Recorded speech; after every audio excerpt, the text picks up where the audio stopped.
For us, it's a daily thing. It's every day, right? This is Mammoth Daily We're going to take you inside the locker room with Mike Fulta. We want this show to be about the fans, and we want this show to be driven by our Utah Mammoth community. And Adrian Denny. Fans can submit what they want to hear us talk about, what they want to hear Utah weigh in on. It's all going to be here. Here's Mike and AD with you. Utahns, countrymen, lend me your ears. Right here on Mammoth Daily. Hey, everybody, welcome on in to Mammoth Daily. Adrian Denny with you. It's an Oddman Rush edition. Barrett Hayton joins Mike and I coming up for that. We'll get Mike's morning after as well, following the 6-1 victory against the Toronto Maple Leafs. And in the third period, Kevin Rooney has one goal in one game for the Mammoth so far this season.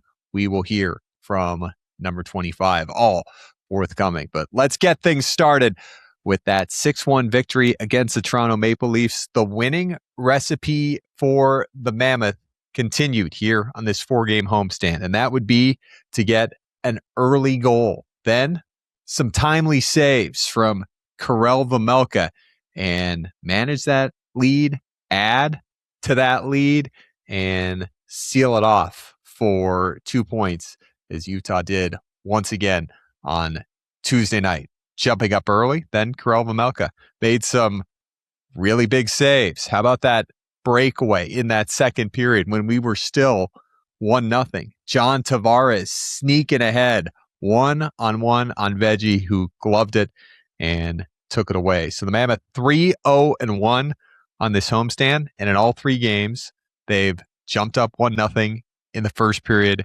and never looked back. Scoring early, key saves, maintaining the lead, adding to the lead. They led 1-0 for over 20 minutes again, just like they led 2-1 for over 20 minutes against the Ottawa Senators on Wednesday night to open the homestand. Against St. Louis, they had a 2-1 lead and a 3-2 lead, but they were able to quickly add to those leads. So it just all goes back to just a consistent winning recipe for the Mammoth. We'll hear from Dylan Guenther coming up. Head Coach Andre Tourigny.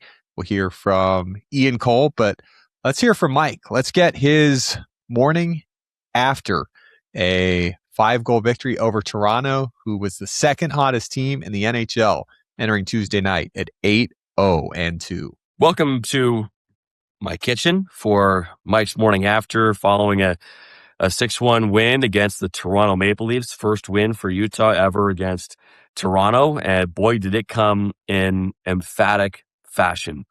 Big storyline for me is the line changes tonight. We saw Guenther put with McBain and Carcone, and gosh, the speed and intensity. And I think those are 2 distinct things, but I think they combine really well between those 3, speed and intensity. And I thought those guys were all over Toronto and the Maple Leaf defense from the first period on. And you could feel it, right? They got that goal in the first period. You could feel like these guys are coming every shift here. And you saw Hayton, Boot, and Peterka. That was the line, like, going in, I wasn't sure about, just because we hadn't seen that combo.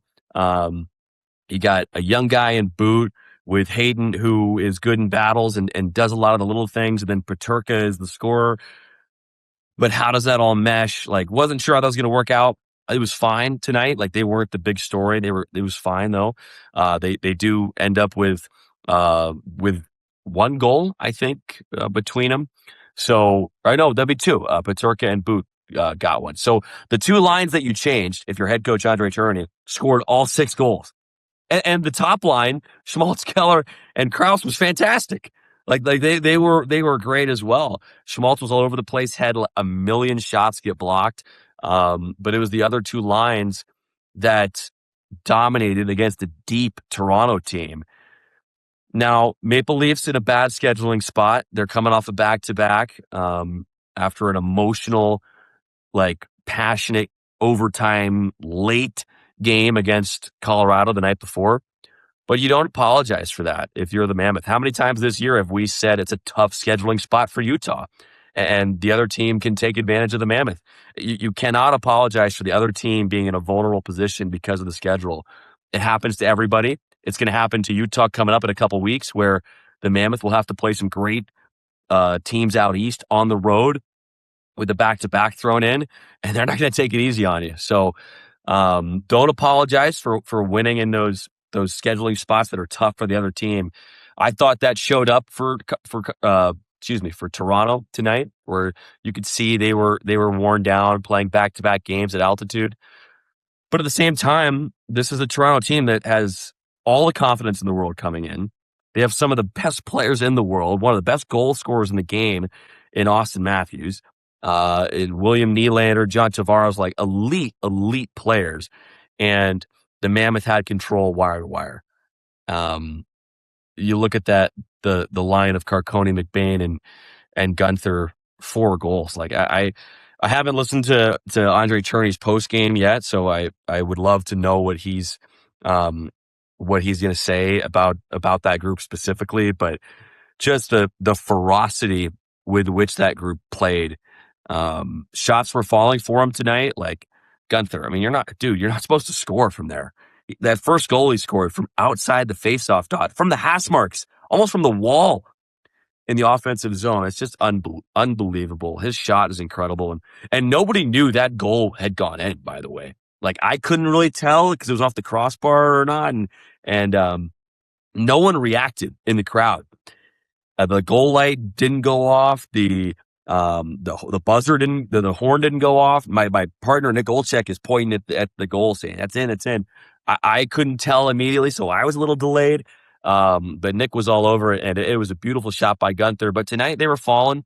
Guenther with like Caitlin Clark, Steph Curry range on that goal. Like, they were going in for you tonight. It's not always going to be like that where you get those bounces, but you also put 40 shots on net. So when you do that against a team in Toronto that gives up the most shots in the NHL, there's going to be a few that go in. Toronto's plan is just to outscore you on the other side. Didn't happen tonight because the Mammoth had so many chances. This is not a game where you need to like dig into the analytics. Okay, we just take it for what it is. But I went into the Sport Logic numbers anyway, just to dig into where the scoring chances were coming from for Utah. And I was thinking that Utah had more chances off the rush. According to Sport Logic, a lot of the scoring chances weren't coming off the rush, but more off the cycle and off of turnovers.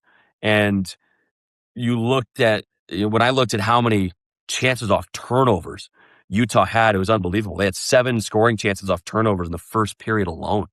And I think that speaks to the Mammoth's forecheck. And I think that speaks to the way they were playing defensively in the neutral zone, not allowing Toronto to come out through the middle of the ice and then quickly turning it back the other direction and entering with speed, which we saw from that Guenther, McBain, Carcone line as well. So you talk about those middle 2 lines. Mike talked about the top line. How about that 4th line? Kevin Stenlund won 12 of his 15 faceoffs. Liam O'Brien, with that new high-end tight haircut, laid down 8 hits. Brandon Tanev laid down 3 hits, blocked a shot. Utah now 4-0-1 since Tanev returned to the lineup, and he's been a big deal for Utah. The D, equally as good for the Mammoth. How about John Marino and Nate Schmidt? Plus 3s in the contest, and now leading the team even more in plus-minus ratings. Marino, a plus 24. Nate Schmidt is a plus 20. But let's talk more about that middle 6, as Bear called them, after the game. Switching Boot and Guenther, and the middle 6 combined for 6 goals on Tuesday night for the Mammoth. You had Dylan Guenther, 2 goals and assists. Jack McBain had 1 goal and 2 assists for the Mammoth. Michael Carcone got the scoring started, 1 goal, 1 assist. Barrett Hayton had an assist. Daniel Boot, 1 goal, 1 assist for the Mammoth. And they were joined by JJ Peterka, who had 1 goal and 1 assist for Utah. Let's hear from head coach Andre Tourigny, as all 6 guys in his middle 6 had multiple point games. They play hard and fast. They were really fast. And everything they did, they never slowed down. When there were no space, they were putting puck behind and they were going to work. So they were coming really fast. It's 3 good skater. And I think he clicked for, sometimes it's tough to explain why. It's just happened. I think Guenther and Karts had success last year when they played together. Same thing, Guenther and Banner. They had success when they played together last year, and Banner and Karts had success together. So that was the rationale behind it. And we thought probably, we were hoping between Booter and JJ and Aids will click as well.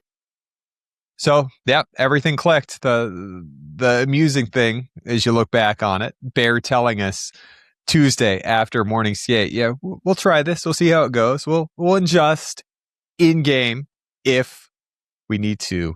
And there was no need to do that anytime you combine for 6 goals in a game. And the Keller, Schmaltz, and Lawson Krause line was solid as well. How about the youthful scoring in that game for the Mammoth on Tuesday night? You had 5 of their 6 goal scorers who were 23 and under, and you had Jack McBain, who's barely over 23. But let's go back to Dylan Guenther. He scored his 22nd goal of the year, and then 1 minute and 18 seconds later, he would add his 23rd of the year. Fastest consecutive goals by a Utah skater in team history as Guenther forces the turnover, pushed it up ahead to Jack McBain, who found Guenther again to walk in and bury it. Logan Cooley had 2 goals in 1 minute and 50 seconds in St. Louis on October 23rd. But Guenther, who had gone goalless in 3 straight, second longest stretch of the year, 4 was his longest, put up 8 shots in the game. 3 of them found the back of the net. And we heard from Dylan Guenther after the contest for the Mammoth. I thought that we just played hard from the get-go and then didn't let up. They had a pretty good push in the third for the first 5 or 10 minutes, and I mean that's going to happen. But I thought we responded well. Yeah, I think it's just stay on them. I think don't sit back. That's the biggest thing. I mean, even when you're trying to stay collective, I mean you still have to be hungry and hard on pucks and everything. It's been a good stretch. I think we've talked about this stretch for a little bit and have looked forward to getting a little bit of time at home. So it's nice to be getting points, and we play a really good team next game. So just make sure that we're ready to go. I think that's the big picture. I think we're fighting. Every game's a fight. So I think if we play like that every game, then we'll have a really good chance. Guenther talking about the time at home. Utah now 11-5-2 this year on 1 day's rest at home. 19-12-2 overall on a day's rest. You add 2 days rest to the mix. Mammoth have a record of 21-13-3. So they played 7 of their 11 back-to-backs. Majority of the year is going to be 1 day or 2 days rest, all but 5 or 6 games. You only have 4 back-to-backs left. Coming back from the Olympic break will be 4 more days rest. Utah's 0-2 in 4 more days rest this year. And then there's a stretch with 3 days rest coming up ahead of the end of the season as well. But when the Mammoth are playing their best hockey, it's game, practice day, game, practice day, game, off day, practice, game, right? So every other day, the back-to-backs are a lot, but now everybody else in the NHL is playing on the back-to-backs. It was the 4th straight team that Utah has seen on this homestand that's been involved in some kind of back-to-back, either on the first half or the second half of back-to-back. Ottawa and St. Louis were both first halves. Columbus and the Toronto Maple Leafs both on second halves, both coming from Colorado. Did you hear that stat? Mammoth 4-0-1 this year against teams coming directly from Colorado. So don't ever think you can go a whole season without thanking the Colorado Avalanche for anything. How about that? Roughing up, playing 60 minutes, running our teams through the grinders that we're playing next after them. 4-0-1 against teams after they play Colorado. So Mammoth game that they just followed the recipe. How about the penalty kill? Utah gave up 2 power play goals to Columbus on Sunday. It was difference in the game, but in all 3 of these wins, the PK is perfect for the Mammoths. So scoring early, timely saves early, penalty kill, maintain the lead. In 2 of the 3 wins, they've maintained a 1-goal lead for over 20 minutes. Then they've extended the lead. And in 2 of the 3 games, they've scored in the first 4 minutes of the contest. Back to Jack McBain, 3-point night for him.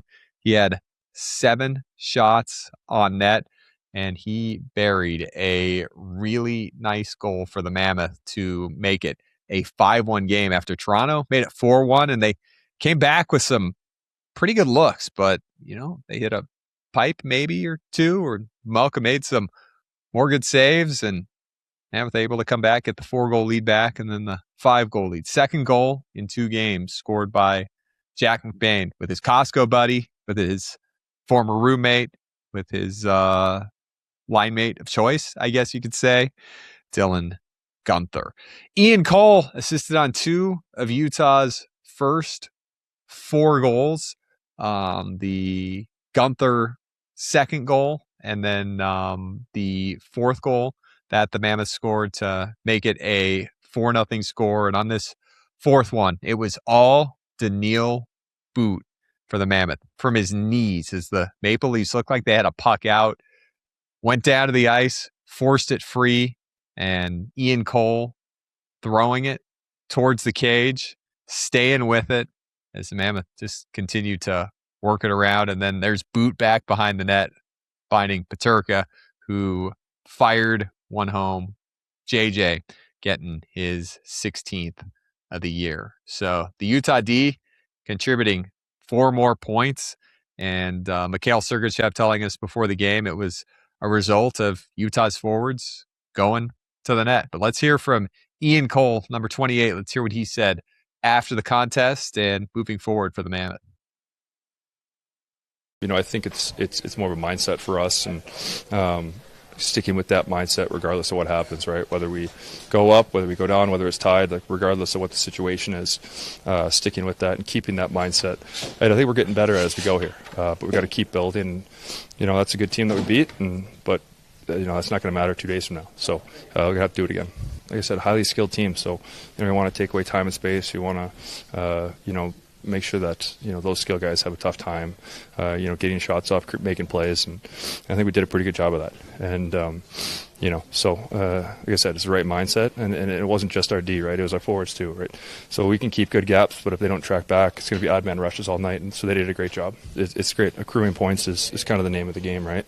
We're disappointed in how we let some points slip away early in the year, but as of right now, it's this is kind of do or die. If we wait to find our game or we wait to turn this corner, we're going to run out of time. Right, there's only 82 games in the season, so we need to play well right now, and I think we're making some great strides there.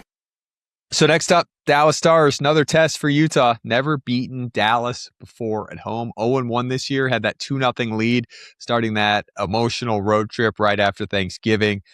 Stars came back and won the game, but Utah never beat Toronto before Tuesday, never beaten Ottawa before Wednesday. This team's been great, finding ways to bounce back, and now they're going to look to beat Dallas at home, second place team in the Central Division, who's on a road trip. As we said, they beat LA, which Utah thanked them for, allowing them to move into that first wild card spot on Tuesday night. Then on Tuesday, they went to Anaheim and felled the Ducks. That was Anaheim's first win since before Christmas. So Dallas will be playing 3 games in 4 nights, and Utah look for another big win to keep it going. Seattle at 3 on Saturday, and then Philadelphia coming up a week from tonight. But this team's been great at bouncing back. They weren't happy with the Columbus game, and they were happy they got a point because they didn't think they played well enough to get a point. Bounced back after that New Jersey game with a 3-2 win against the Rangers to make it 2-3 on the trip and make that trip. Came into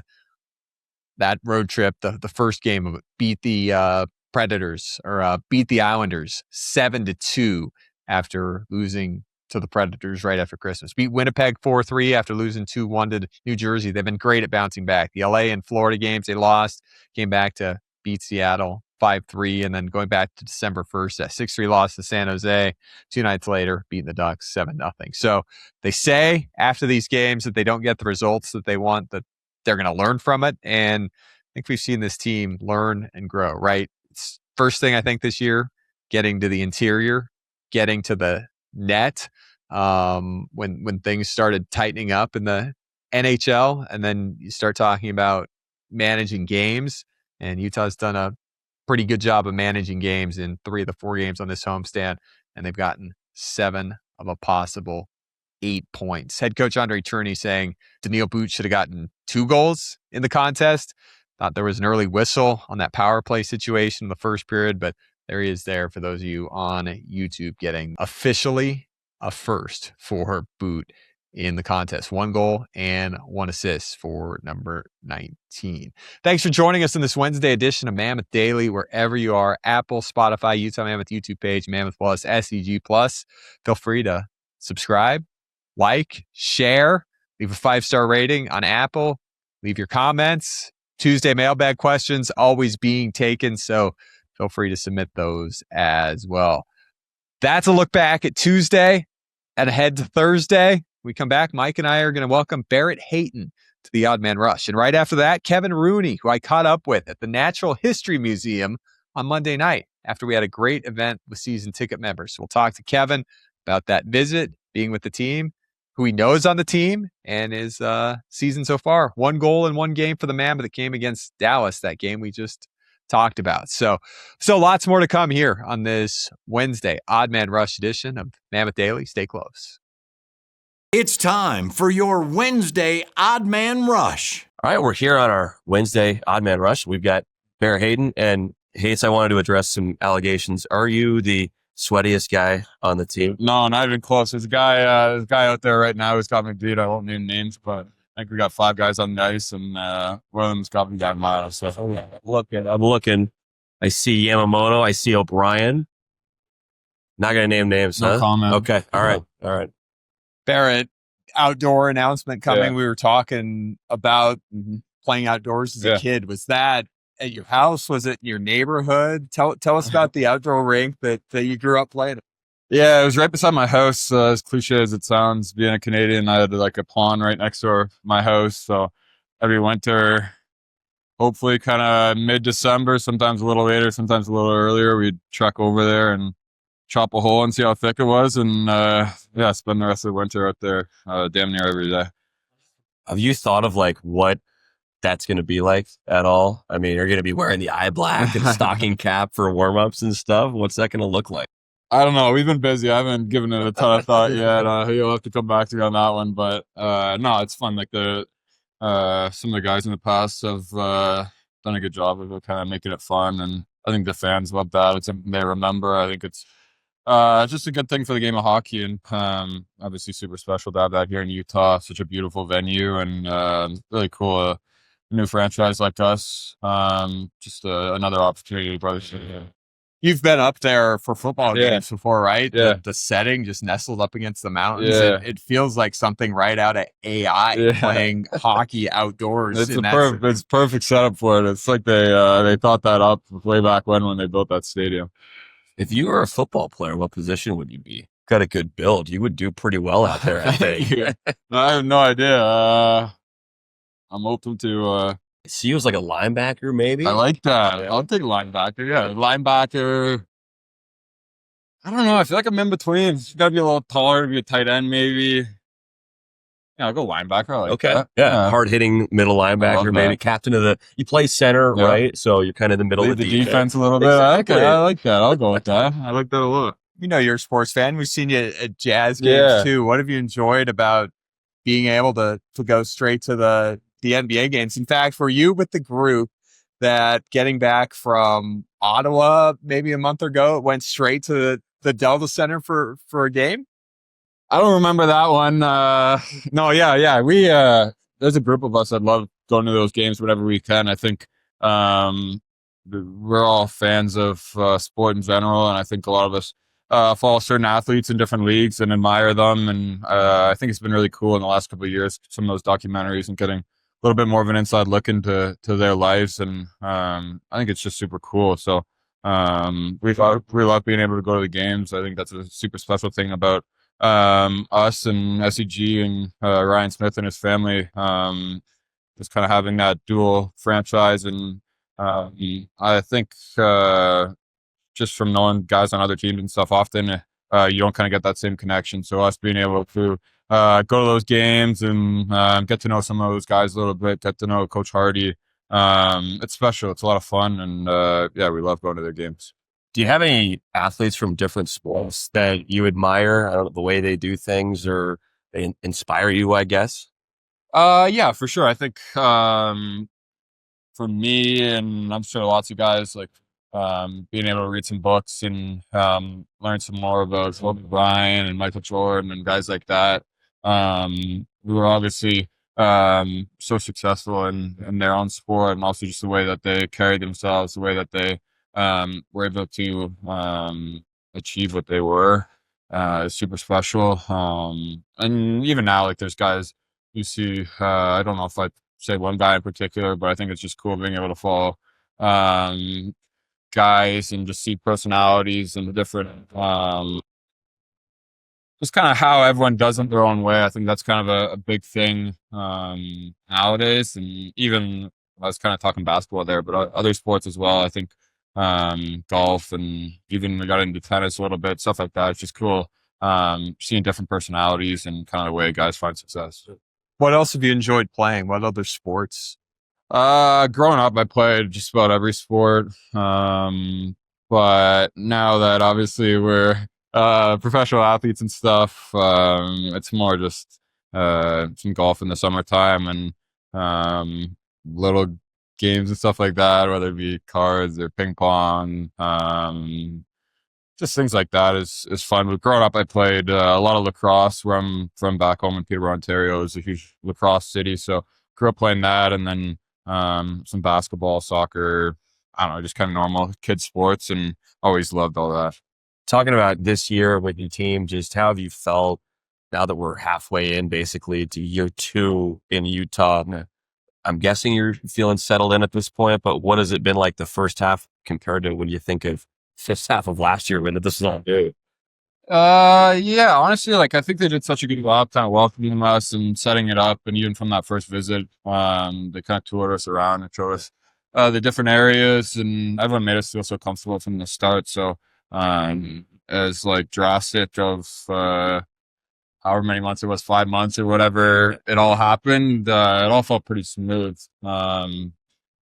So yeah, I think, like, obviously coming here after the off season, just knowing everything, having a lay of the land, obviously coming into this facility, it definitely feels different and all that. But at the same time, we're all from the start.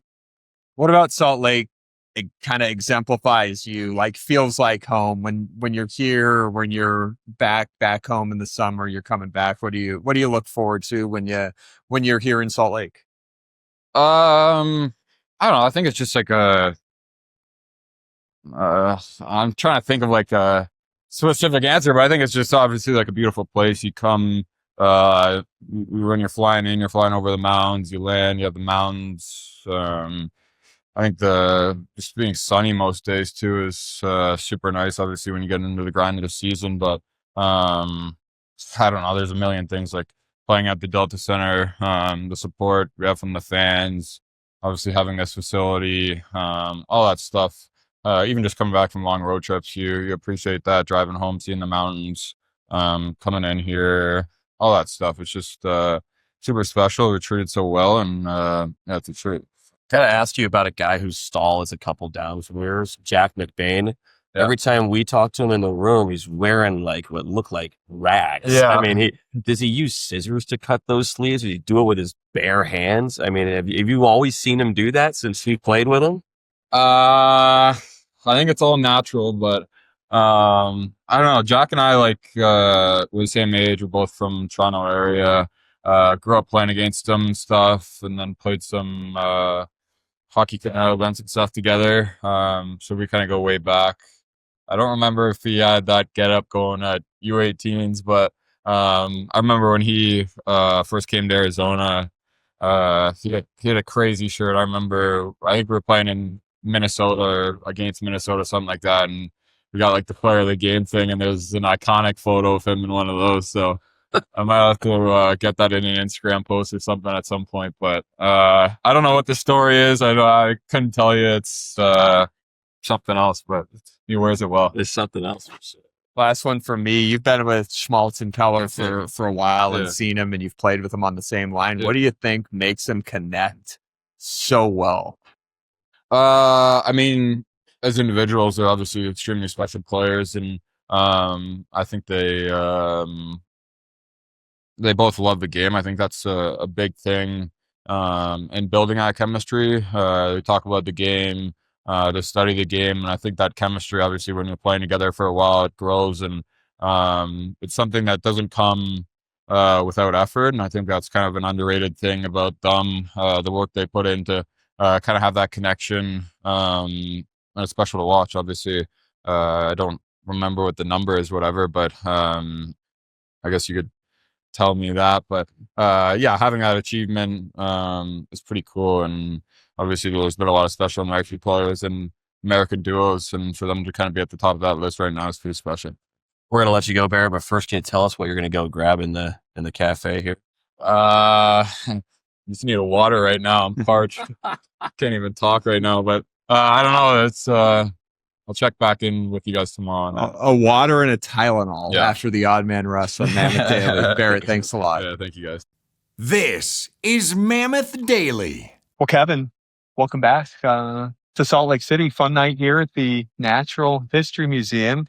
You to be able to, look at how the team came about, literally, with you got Mammoth here and prehistoric stuff, but our fans stopped by, and fun evening, huh? Yeah, I guess now it's all adding up why they had it here. I didn't really put it together, but yeah, really cool night. Got to meet a lot of the fans, and they showed up in great numbers tonight, so it was a lot of fun. Who were you with? I was with Barrett Hayton, so he had a lot of Hayton jerseys, so I just tried to not sign those ones to ruin them.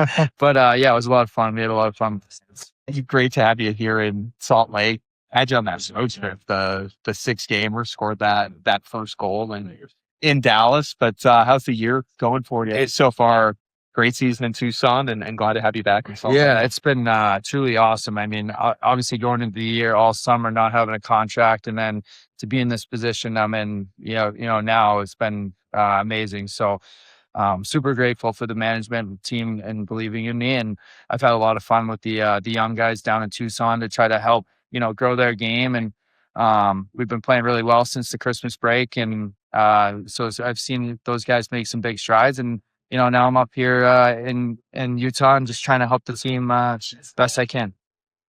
Anybody you were familiar with, anybody you knew coming into the new organization? Sometimes it seems like half the team, half the coaches. Other times it's like you've never been in the same sport before with. Yeah, I mean, I was at Nick DeSimone's wedding this summer, so I knew him from Calgary. John Marino, I work out with in the summer. We skate together. Brandon Tanev was my college roommate. So there's guys I was familiar with, guys I could call once Utah was interested in me. So and kind of all of them. I know Tanny hadn't been here, but all of them had great things to say. So super grateful to have a couple buddies around, but excited to meet all the other ones and the coaches, staff, and whatnot too. It's been a lot of fun. Yeah, and just being on the ice with the team, I'm sure just has to feel good down at Southtown and the facility there, and just going through the day. Yeah, I know it really is. And the guys and the leadership group on the team has been super welcoming right from day one. It was a bummer I couldn't be here for training camp and kind of get to know them then. But they took me in right away with open arms, and they got me situated, and it's just been a lot of fun to be a part of it, be a real small part of it. But it's super fun. Great organization, and have had a lot of fun in Tucson with those guys too. So it's been a fun year. Kevin, great to have you back. Great to run into you at the museum here tonight. Thanks for joining us, and we'll catch up soon. Yeah, sounds good. Thanks for having me on.